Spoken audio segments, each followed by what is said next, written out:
অবশেষে সব জল্পনা কল্পনার অবসান ঘটিয়ে উন্নত চিকিৎসার জন্য যুক্তরাজ্যের মাটিতে পা রেখেছেন বিএনপি চেয়ারপারসন বেগম খালেদা জিয়া। এর মধ্য দিয়ে দীর্ঘ 7 বছরের প্রতীক্ষার অবসান হলো। মায়ের দেখা পেলেন ছেলে তারেক রহমান। তৈরি হলো এক আবেগ ঘন মুহূর্ত। হিথ্রো বিমানবন্দর যেন সাক্ষী হলো এক মাহেন্দ্রক্ষণের। জিয়া পরিবারের জন্য এ যেন এক অবিস্মরণীয় দিন, অভাবনীয় দিন। দর্শক, এর মধ্য দিয়ে কি রাজনৈতিক অঙ্গনে স্বস্তি ফিরবে, সুবাতাস বইবে? রাজনৈতিক অঙ্গন থেকে কি এবার দূর হবে সংশয়, সন্দেহ আর অবিশ্বাস? নির্বাচন এবং সংস্কার ঘিরে নানামুখী যে বিতর্ক আমরা দেখছি, এর অবসান হতে চলেছে কি? এসবই আজকের আলোচনায় আনতে চাই। সবাইকে আমন্ত্রণ জানিয়ে শুরু করছি দেশ টেলিভিশনের নিয়মিত আয়োজন RIL নিবেদিত দেশ সাম্প্রতিকের আজকের আয়োজন। ফাইনাস জুই থাকছি পুরো আয়োজন জুড়ে আপনাদের সঙ্গে। আজকের আলোচনায় আমার মুখোমুখি হয়েছেন বিএনপির সাংগঠনিক সম্পাদক শামা ওবায়েদ। স্বাগত জানাচ্ছি আপনাকে। ধন্যবাদ। যেমনটি বলছিলাম যে খালেদা জিয়ার রাজনৈতিক জীবন যদি আমরা বলি, নানামুখী ঘাত প্রতিঘাতের মধ্য দিয়ে তাকে যেতে হয়েছে। কখনো কারাবরণ করতে হয়েছে, গৃহবন্দী থাকতে হয়েছে এবং 18 বার আবেদন করেও আমরা যেমনটি জানি বিগত সরকারের শাসন আমলে তিনি বিদেশে যাবার অনুমতি পাননি। সব প্রতিকূলতাকে জয় করে যুক্তরাজ্যের মাটিতে পা রেখেছেন খালেদা জিয়া। যদি একটু জানতে চাই যে আপনাদের মনে নিশ্চয়ই এই মুহূর্তে স্বস্তি বিরাজ করছে। ধন্যবাদ আপনাকে, দেশ টিভির দর্শকদেরকেও শুভেচ্ছা। একজন বেগম খালেদা জিয়া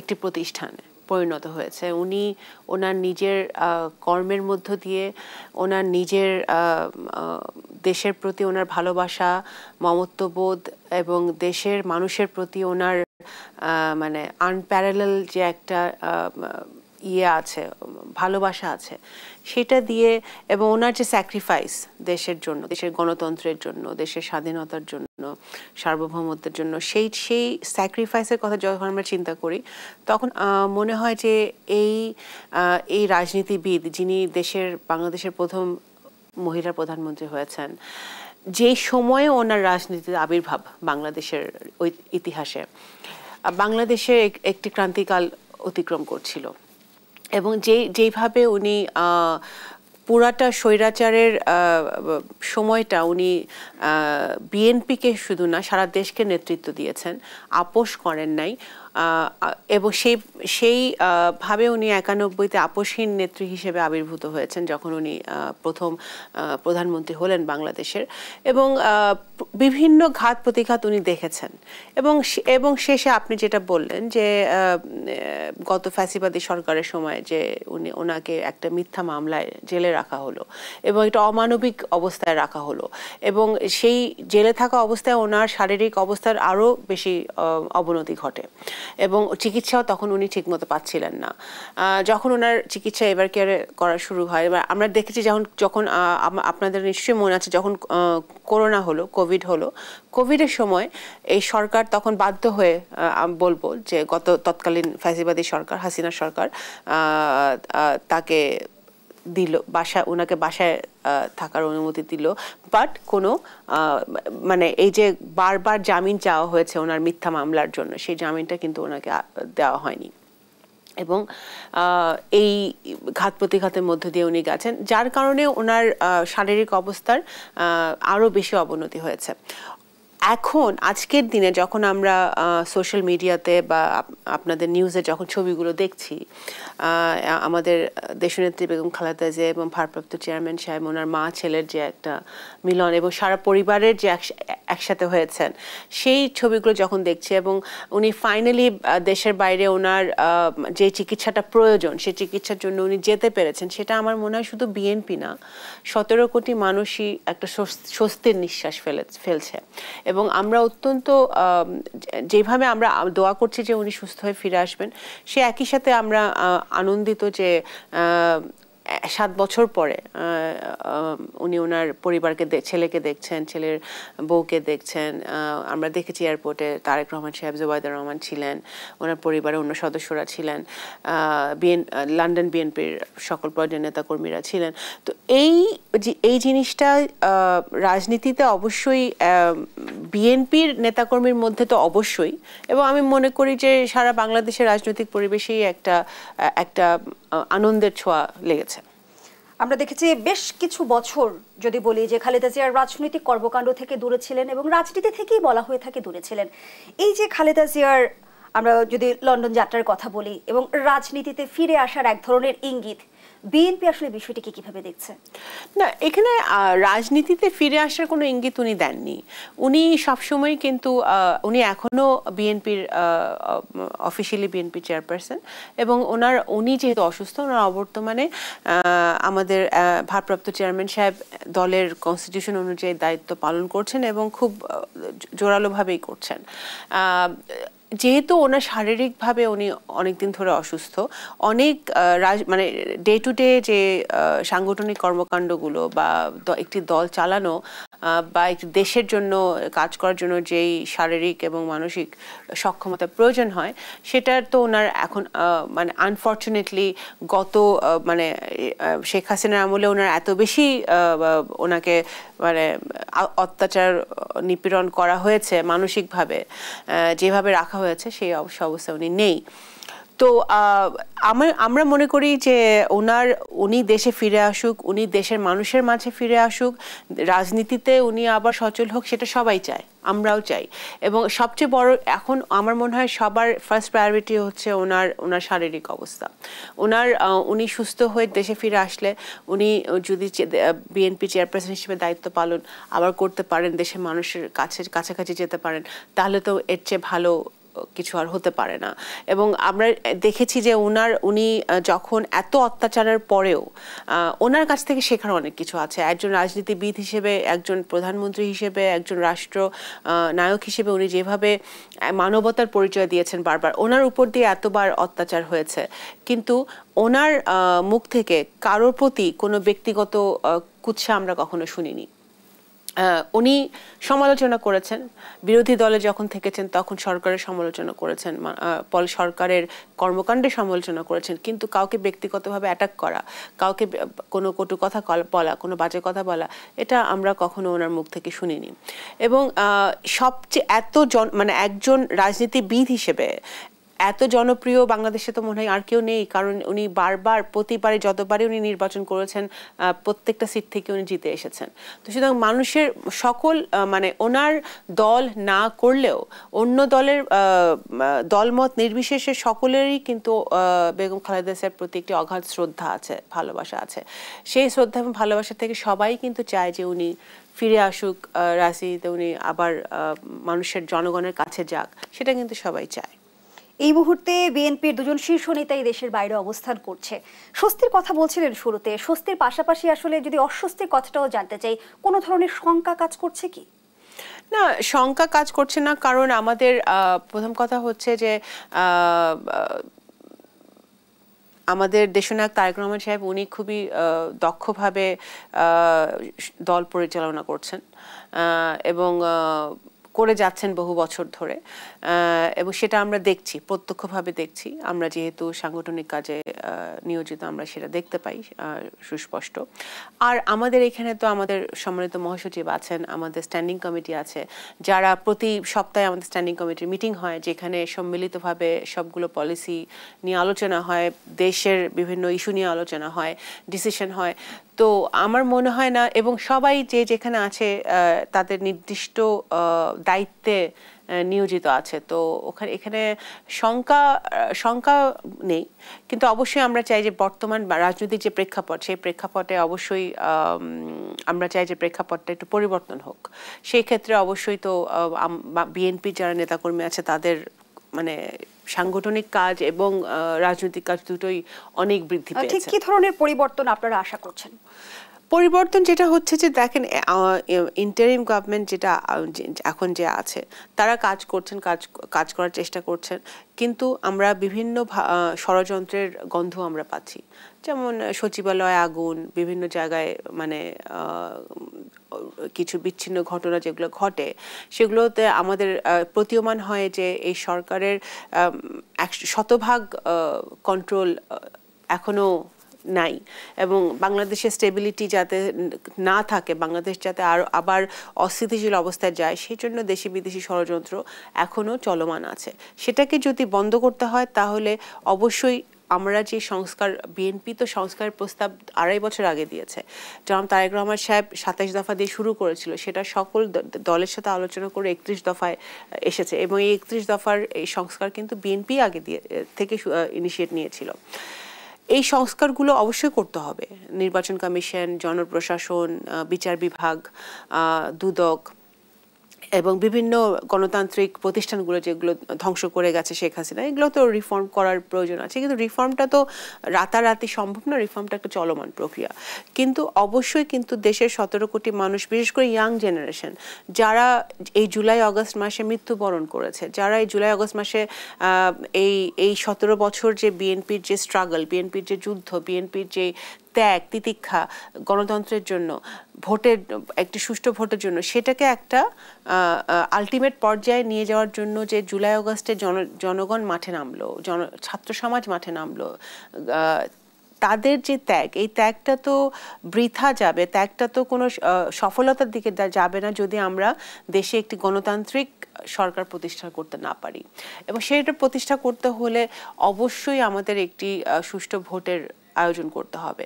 যারা, যেসব ছেলেমেয়েরা মাঠে ছিল, তারাই কিন্তু 2018 সালেও ভোট দিতে পারে নাই, বা তার আগেও ভোট দিতে পারে নাই। যারা নতুন ভোটার, তারাও ছাত্রনেতারা কিন্তু প্রশ্ন তুলছে, শুধুমাত্র দ্রুততম সময়ের মধ্যে নির্বাচন দেওয়ার জন্যই কি আসলে গণ অভ্যুত্থান ঘটেছে কিনা, এতগুলো মানুষ প্রাণ দিয়েছে কিনা? নো, অবশ্যই না। এতগুলো মানুষ প্রাণ দিয়েছে একটি সুন্দর, সঠিক, মানবিক বাংলাদেশ দেখার জন্য, একটি ট্রান্সপারেন্ট বাংলাদেশ দেখার জন্য, দুর্নীতিমুক্ত বাংলাদেশ দেখার জন্য, যেখানে বৈষম্য নিয়েই তো এই আন্দোলনটা শুরু, কোটা নিয়ে আন্দোলন শুরু, যেখানে মানুষ একজন 1000 কোটি টাকা চুরি করবে আর একজন না খেয়ে থাকবে, সেই বাংলাদেশ দেখার জন্য নয়।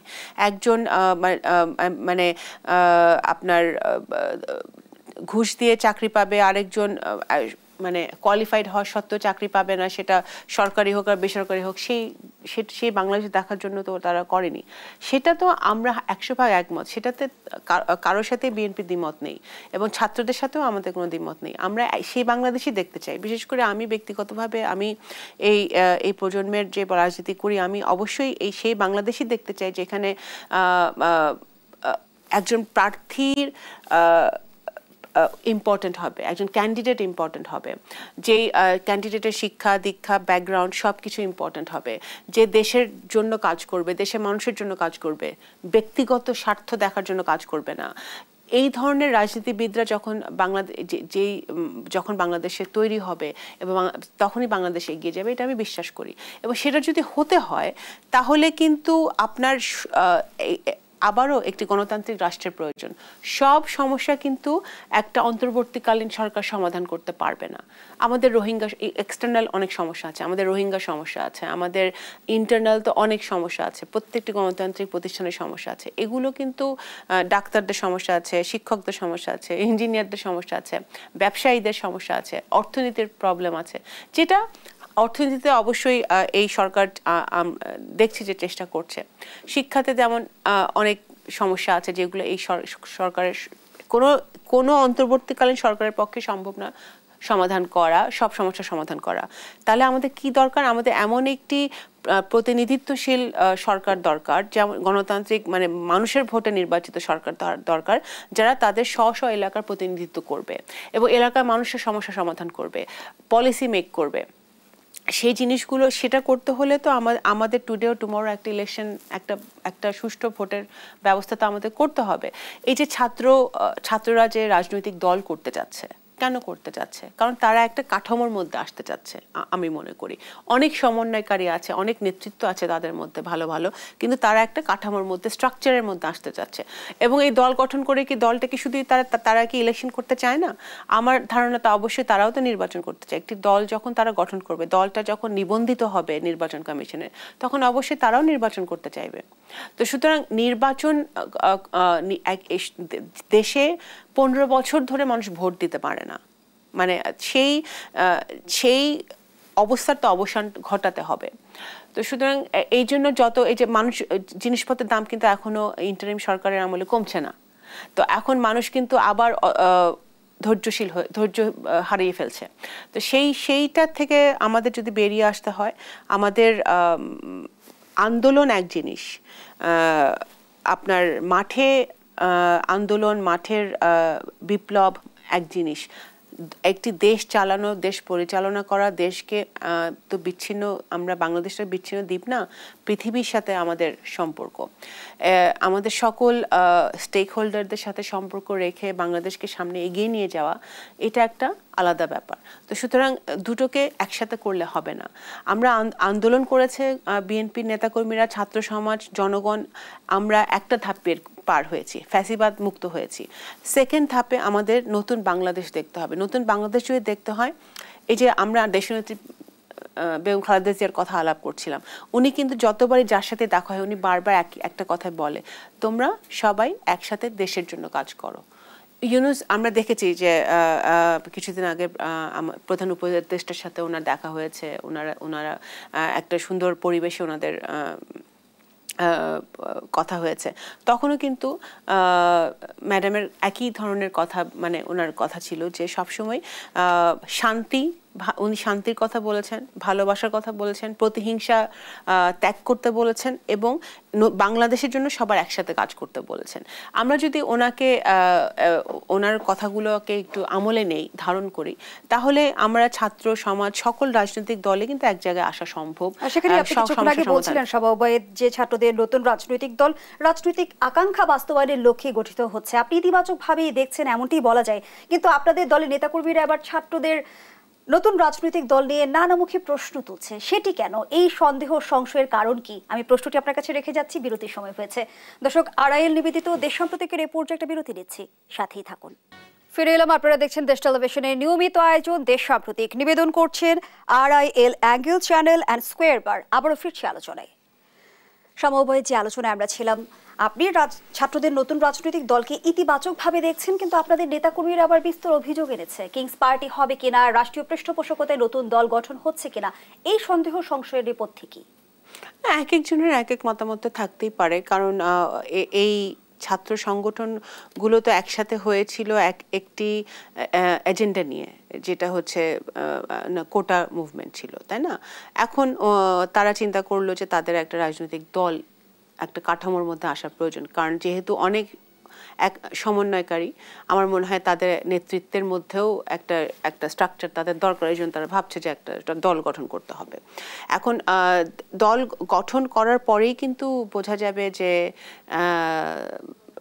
যখন এখানে তো বিএনপি আছে, আওয়ামী লীগ ছিল, এখন দেখা যাচ্ছে না, জামাত আছে, বিভিন্ন বাম দলগুলো আছে, ডান দলগুলো আছে। এখন এই দলগুলোর মধ্যে যখন নতুন আরেকটি দল তৈরি হবে এবং তারা যখন সারা দেশে তাদের সংগঠন তৈরি করার চেষ্টা করবে বা তৈরি করবে, তখনই বোঝা যাবে তারা কত, মানে জনগণের কত কাছাকাছি যেতে পেরেছে। হ্যাঁ, এখন সেই জন্যই, এবং তাদের কিছু স্টেটমেন্ট, কেন তাদেরকে কিছু স্টেটমেন্ট তাদেরকে বিএনপির মুখোমুখি দাঁড়া করিয়ে দেয়, কিন্তু তাদের বিএনপির মুখোমুখি হওয়ার কোনো কারণ নেই। কারণ এই যে হাসিনার পতন হয়েছে, ফ্যাসিবাদের পতন হয়েছে, এটাতে কি বিএনপির কোনোই অবদান নেই? এখানে তো সবচেয়ে বেশি, আমি যদি বলি যে স্যাক্রিফাইস যদি কেউ করে থাকে, সেটা হচ্ছে প্রথম দেশনেত্রী বেগম খালেদা জিয়া, যাকে নিয়ে আপনি আজকের আলোচনার অবতারণা করেছেন। এবং বিএনপি প্রথমেই গুম হলো ইলিয়াস আলী, অনেক নেতাকর্মী গুম হয়েছে, বিএনপির তো অনেক স্যাক্রিফাইস আছে, তারপরেও বিএনপি কিন্তু নেতাকর্মীরা কিন্তু শক্তভাবে টিকে থেকে আন্দোলন করে গেছে, চালিয়ে গেছে এবং শক্তভাবেই করেছে। তো সুতরাং এখানে কিন্তু কারো স্যাক্রিফাইসই খাটো করে দেখার না। যখন আমরা দেশের কথা বলি, গণতন্ত্রের কথা বলি, আমরা যারা এই ফ্যাসিবাদের বিরুদ্ধে সংগ্রাম করে এসেছি এত বছর, কারো সংগ্রামী বা কারো স্যাক্রিফাইস খাটো করে দেখার কোনো সুযোগ নাই। যখন কেউ দেখবে তখনই একটা দ্বন্দ্বের সৃষ্টি হবে, সেই দ্বন্দ্বটা আমরা চাই না।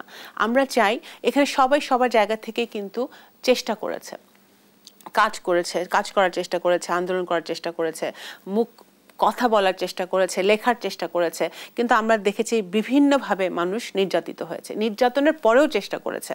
কিন্তু যখন কোনো স্টেটমেন্ট ছাত্র জনতা থেকে আসে যে যে এক পক্ষই সবকিছু করেছে, তখন এটা তাদেরকে মাঝে মাঝে বিএনপির মুখোমুখি বা অন্য কোনো দলের মুখোমুখি দাঁড়া করিয়ে দেয়। এটা হওয়ার কোনো প্রয়োজন নেই। কিন্তু সমবায়ে আমরা দেখেছি যে গণ অভ্যুত্থানে ছাত্র জনতা এবং রাজনৈতিক দলগুলোর অবদান ছিল, যদিও তাদের এজেন্ডা ভিন্ন ভিন্ন।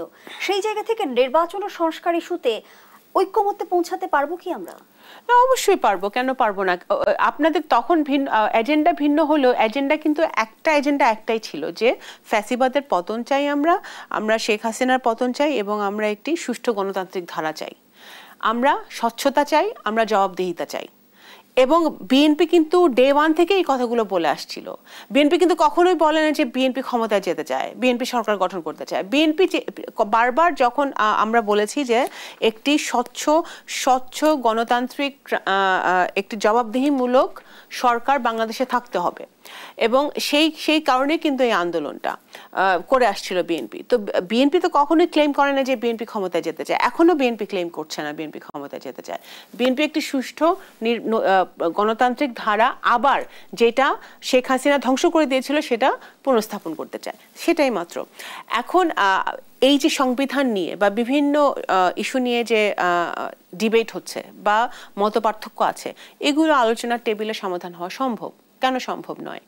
আমাদের যদি আমাদের লক্ষ্য এক থাকে, লক্ষ্য তো মোটামুটি সবারই এক, টাইমিং নিয়ে সমস্যা থাকতে পারে। আমি হয়তো এখন নির্বাচন চাচ্ছি, আপনি 6 মাস পরে যাচ্ছেন, বা আরেকজন 1 বছর পরে যাচ্ছে। এটাই তো পার্থক্য। সংবিধান আবার লিখতে হবে না সংবিধান অ্যামেন্ডমেন্ট করতে হবে, সেগুলো না আলোচনার মাধ্যমে হতে পারে। কিন্তু আমরা যেটা বলতে চাচ্ছি, যেটা আমাদের মহাসচিবও কদিন আগে বলেছেন, যে আমরা যত বেশি এগুলো নিয়ে নিজেদের মধ্যে দ্বন্দ্ব ক্রিয়েট করব, তত বেশি ষড়যন্ত্রকারীরা সুযোগ পাবে, তত বেশি আন্তর্জাতিক ষড়যন্ত্র বৃদ্ধি পাবে। তো সুতরাং আমাদের স্ট্র্যাটেজিটা, আমাদের প্ল্যানটা তো এমন হওয়া উচিত যাতে আমরা দেশটাকে একটা সামনের দিকে এগিয়ে নিয়ে যেতে চাই, পিছনের দিকে তো যেতে চাই না। হাসিনার পতনের পরে তো আমরা সামনের দিকে এগোতে চাই, পিছনের দিকে যেতে চাই না। সেটা যদি হয় তাহলে অবশ্যই এই সকল সমস্যার আলোচনার টেবিলে সমাধান করা সম্ভব, কিন্তু সেটা ইন্টেনশন থাকতে হবে।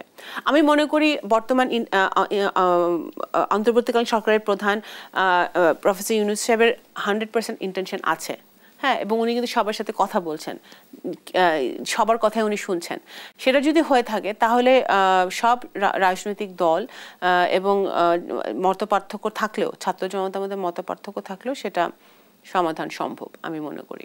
আপনাদের ভারপ্রাপ্ত চেয়ারম্যান তারেক রহমান প্রায় একটি কথা বলে যে বিএনপি ক্ষমতায় গেলে জাতীয় সরকার গঠন করবে। সেটি আসলে কোন প্রক্রিয়া হবে? বিএনপি কি জোটগতভাবে নির্বাচন করবে?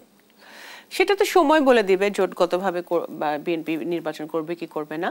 কিন্তু জাতীয় সরকারের কনসেপ্টটা হচ্ছে যে যারা আমাদের যুগপৎ আন্দোলনে ছিল, যেই সব শ্রেণী পেশার মানুষ আমাদের সাথে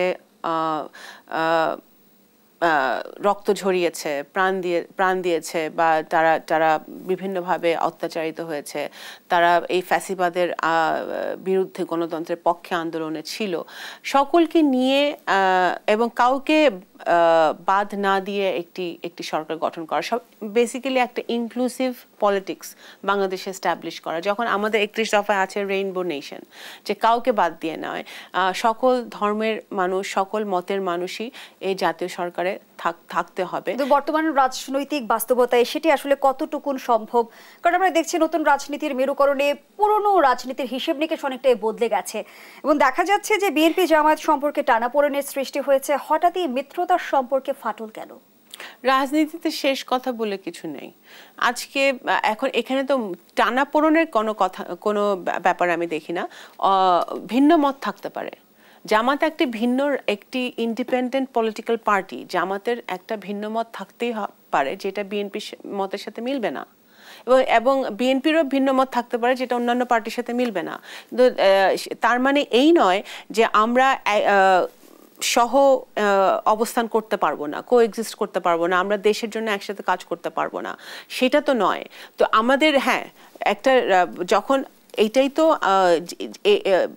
বিএনপিতে এই বহুদলীয় গণতন্ত্রেই বিশ্বাস করে, এবং সেটাতে বিশ্বাস করে দেখেই আমরা সকল মতকে শ্রদ্ধা করি। সকল মতকে যদি আমরা একমত নাও হই, আমরা সেই পাল্টা আমাদের যে ওপিনিয়ন, সেই ওপিনিয়নগুলো আমরা দেই, জনগণের কাছে আমরা পেশ করি। কিন্তু আমাদের মানে জামাতের সাথে যদি আমাদের একমত না হই বা অন্য কোনো রাজনৈতিক দলের সাথে যদি আমাদের মতপার্থক্য থাকে, ইভেন আমাদের যেই অ্যালায়েন্সে যারা ছিল আগে, যারা এই যুগপৎ আন্দোলনে ছিল, তাদের সাথেও তো আমাদের মতপার্থক্য হতে পারে, কারণ সকলে একটু ভিন্ন ভিন্ন রাজনৈতিক মেরুকরণ থেকে এসছে। তো সুতরাং ভিন্ন মত থাকাটা তো কোনো খারাপ কিছু না, এটাই তো গণতন্ত্রের বিউটি।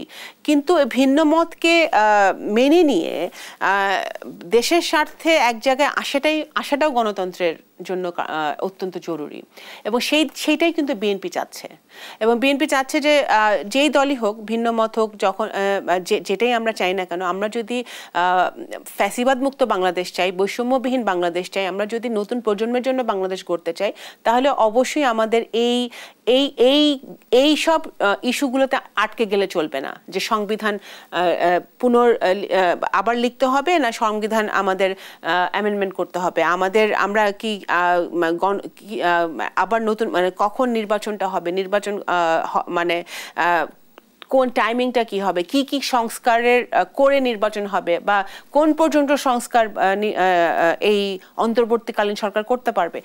এতগুলো ইস্যু নিয়ে যদি আমরা ডিবেটে পড়ে যাই বা এগুলোকে একটা ইস্যু বানিয়ে ফেলি, তখন কিন্তু আমাদের আবারও বলছি যে আমাদের হাসিনা গেছে, কিন্তু দোসররা এখনো যায় নাই, আশেপাশে আছে। যেহেতু রাজনীতিতে অনেকটাই নিষ্ক্রিয় আওয়ামী লীগ, বর্তমান বাস্তবতায় জামায়াতকে কি বিএনপি প্রতিদ্বন্দ্বী ভাবছে? বিএনপি কাউকে প্রতিদ্বন্দ্বী ভাবে না। বিএনপি সবাইকেই, সব রাজনৈতিক দল এবং মতকে সম্মান করে। প্রতিদ্বন্দ্বিতা তো হয় আপনার যখন একটি নির্বাচন হয় তখন প্রতিদ্বন্দ্বিতা হবে, যখন স্থানীয় সরকার নির্বাচন হয় বা যখন পার্লামেন্ট ইলেকশন হয় তখন প্রতিদ্বন্দ্বিতা হয়, তখন এখন আমরা সকল দল এবং মতকে শ্রদ্ধায় বিশ্বাস করি, এবং সেটা দেশনেত্রী বেগম খালেদা জিয়াও সেটা সেইভাবে রাজনীতি করেছেন। আমাদের বিএনপির যেই প্রতিষ্ঠাতা শহীদ রাষ্ট্রপতি জিয়া রহমানও সেই আদর্শ নিয়ে পলিটিক্স করেছেন, যে সকল দল মতকে শ্রদ্ধা করা। আমাদের তো কারোর সাথে কারোকেই আমরা প্রতিদ্বন্দ্বী ভাবি না। প্রতিদ্বন্দ্বিতা হবে যদি জনপ্রিয়তাই যদি যাচাই করতে হয়, সেটা তো ভোটের মাঠে হবে। সেটা জনগণ, সেটা তখনই হবে যখন একটি সুষ্ঠু ভোট হবে, যখন জনগণ স্বাধীনভাবে নির্ভয়ে যাকে ইচ্ছে তাকে ভোট দিতে পারবে, তখন জনপ্রিয়তার যাচাই হবে। তখনই বোঝা যাবে কোন দল কে জনগণ বেশি গ্রহণ করছে, কোন দল মানুষের কাছে বেশি জনপ্রিয়। সেটা তো হাসিনা তো সেই চ্যাপ্টারই বন্ধ করে দিয়েছিল, সেই অধ্যায় ছিল না। তো সেই অধ্যায়টাকে ফিরিয়ে আনতে হবে, সেই গণতান্ত্রিক চর্চাটা আবার শুরু করতে হবে। ইউনিভার্সিটিগুলোতে গণতান্ত্রিক চর্চা থাকতে হবে, শিক্ষা কেন্দ্রগুলোতে গণতান্ত্রিক চর্চা থাকতে হবে। এগুলো তো ছিল না, এগুলো তো হাসিনা ধ্বংস করে দিয়ে গেছে। তো বিএনপির যুদ্ধটাই তো ওইখানে, যে ঠিক আছে আমরা কাউকে প্রতিদ্বন্দ্বী ভাবি না, নির্বাচনে যখন পলিটিক্যাল পার্টিগুলো অংশগ্রহণ করবে তখনই প্রমাণিত হবে যে কে বেশি জনপ্রিয়। জুলাই প্রোক্লেমেশন নিয়ে নানামুখী আলোচনা আমরা দেখছি, যেহেতু গণঅভ্যুত্থানের অন্যতম শরিক বিএনপি এই বিষয়টিকে কিভাবে দেখছে আমি বিস্তারিত শুনতে চাই। আবারও বিরতির সময় হয়েছে। দর্শক, দেশ সাম্প্রতিকের এই পর্যায়ে আবারও বিরতিতে যাচ্ছি, সাথেই থাকুন। ফিরে এলাম, আপনারা দেখছেন দেশ সাম্প্রতিক। নিবেদন করছে Arail angle channel and square বার। আবারও ফিরছি আলোচনায়। সমবায় যে আলোচনায় আমরা ছিলাম, আমরা যদি গণঅভ্যুত্থানের অংশীদার হিসেবে বিবেচনা করি, নিঃসন্দেহে বিএনপি অন্যতম অংশীদার। সেই জায়গা থেকে জুলাই প্রোক্লেমেশন নিয়ে আপনাদের ভাবনাটা কি? জুলাই প্রোক্লেমেশন নিয়ে ছাত্র জনতারা কিছুদিন আগে আমরা দেখলাম যে ওনারা একটা কর্মসূচি দিয়েছিলেন, সেখানে আবার অন্তর্বর্তীকালীন সরকার সেখানে ইন্টারভিন করে এটাকে আবার সরকারের আন্ডারে নিয়ে গেল, যে তারা প্রোক্লেমেশনটা সবার সাথে কথা বলে তারা দিবে। এখানে বিএনপির বক্তব্য তো খুব পরিষ্কার। হ্যাঁ, জুলাই অগাস্টের প্রোক্লেমেশন হতেই পারে, কিন্তু সেটা কি আঙ্গিকে হবে, কিভাবে হবে? কারণ শুধু তো ছাত্র জনতারা একা ছিল না মাঠে, সব দলের নেতাকর্মীরাই মাঠে ছিল। এখনো বিএনপি ছাত্র দলের আমাদের বিএনপি অনেক কর্মীরা কিন্তু এখনো আহত অবস্থায় আছে, আপনারা দেখছেন। এবং ছাত্র জনতারা যে আহত হয়েছে বা যারা যেসব বাচ্চা কাচ্চাদেরকে গুলি করে মারা হয়েছে শেখ হাসিনার অর্ডারে, তাদের পাশে কিন্তু বিএনপি দাঁড়িয়েছে, আমাদের ভারপ্রাপ্ত চেয়ারম্যান তারেক রহমান সাহেব দাঁড়িয়েছে। প্রতিদিন কিন্তু তাদেরকে সাহায্য করছি আমরা দলের পক্ষ থেকে, ওনার পক্ষ থেকে উনি করছেন। সুতরাং কারোই স্যাক্রিফাইস বা কারোই আমরা কিন্তু খাটো করে দেখছি না। কিন্তু যখন আপনি প্রোক্লেমেশনের কথা বলবেন সেটা কি আঙ্গিকে হবে, কি করতে চাচ্ছে, কি সেটা কিন্তু সবার সাথে কথাবার্তা বলে বা একটা সম্মিলিত একটা প্রয়াস এটা থাকা উচিত। কারণ এখানে কারো একার উদ্যোগে কিছু হয়নি, সবারই। ইভেন ঘরে বসে যেই মাটা, যে ছেলেটা প্রতিদিন মাঠে নামছিল, যে মা ছেলেকে খাইয়ে দিচ্ছিল, সেই মারও কিন্তু অবদান আছে এই এই এই ইয়েতে। যারা গুম হয়েছে তাদের ফ্যামিলিদের অবদান আছে, যারা খুন হয়েছে তাদের ফ্যামিলিদের অবদান আছে। তো সুতরাং এখানে এই 17 কোটি জনগণ যারা মানে অতিষ্ঠ হয়ে গিয়েছিল এই ফ্যাসিবাদের ইয়েতে, তাদের প্রত্যেকটি পরিবারের অবদান আছে। তো সুতরাং যখন আপনি প্রোক্লেমেশনের কথা বলবেন তখন শুধু এককভাবে একজনের একটা সংগঠন বা একটা গোষ্ঠীর ডিসিশনে হলে সেটা কিন্তু পরিণতি ভালো নাও হতে পারে। সুতরাং আমার মনে হয় এটা সম্মিলিতভাবে একটা প্রয়াস থাকা উচিত, এবং যেটা অন্তর্বর্তীকালীন সরকার যেটা বলেছে, একটা সম্মিলিতভাবে তারা কিছু করতে চায়। আজ অন্তর্বর্তী সরকারের 5 মাস পূর্ণ হয়েছে, সেই জায়গা থেকে আপনারা শুরু থেকেই বলে এসেছেন যে বিএনপির পূর্ণ সমর্থন রয়েছে অন্তর্বর্তী সরকারের প্রতি। অন্তর্বর্তী সরকার কতটুকু রাজনৈতিক আকাঙ্ক্ষা এই 5 মাসে পূরণ করতে পেরেছে বলে মনে করেন? অনেক চ্যালেঞ্জ, কারণ এখনো প্রত্যেকটা মন্ত্রণালয়ে আওয়ামী লীগের লোক রয়ে গেছে, সচিবালয়ে আওয়ামী লীগের লোক রয়ে গেছে, যারা গত টার্মের দুর্নীতির সাথে জড়িত ছিল, বিভিন্ন অন্যায় কাজের সাথে জড়িত ছিল। সেগুলো কিন্তু আমার কাছে মনে হয় যে সেগুলো এখনো এই সরকার পরিষ্কার করতে পারে নাই। তারপরে ধরেন আইনের শাসন একটা বিরাট অংশ, যে আপনার রুল অফ লটা নিয়ে কতটুক বিভিন্ন বিচ্ছিন্ন ঘটনাগুলো ঘটছে, চুরি ডাকাতি হচ্ছে, সচিবালয়ে আগুন লাগছে, এগুলো কতটুক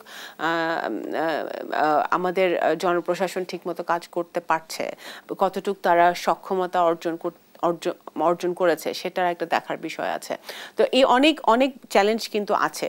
তো 5 মাসে 5 মাস একদিকে যেমন বেশি সময় না, আবার আরেকদিকে ওনাদের যেহেতু অনেক আশা ভরসা আছে এই সরকারের উপরে, মানুষের আশা ভরসা নিয়ে এই সরকারকে মানুষ একটা দায়িত্ব দিয়েছে, সেই জায়গা থেকে চিন্তা করলে অবশ্যই তাদেরকে আরও বেশি এফর্ট দিতে হবে, আরও বেশি তাদেরকে রাজনৈতিক দলগুলো এবং জনগণের আকাঙ্ক্ষাগুলো বাস্তবায়নে আরও বেশি সচেষ্ট হতে হবে।